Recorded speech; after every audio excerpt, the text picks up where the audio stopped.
I don't know that there's another card that's been more discussed recently than this one. And guys, I think this is the nicest copy I've ever seen in hand. Of course, we have here the 1984-85 Star Michael Jordan card. Some people call it the rookie. Some people call it the XRC. There's a lot of things that we can say about this one. But the thing that is driving this card right now is that for the first time in a long time, PSA has started grading these again. PSA graded just a handful back in their early days and then stopped.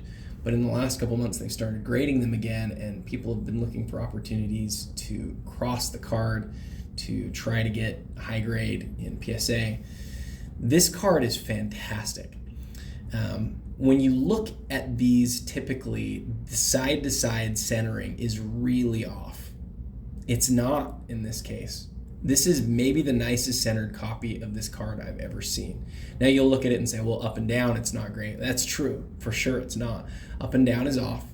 No question about it. But side to side is perfect, and you can see that Beckett assigned this a grade of a 9. The other thing I'll point out here is a lot of people, including me, believe that Beckett, over the course of the last year and a half to 2 years, has been increasingly difficult.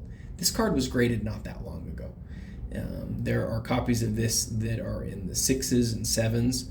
This is in the 13s. This card was graded in an era where Beckett was being more difficult in grading. And I think a 9 in this era is really just a fantastic card.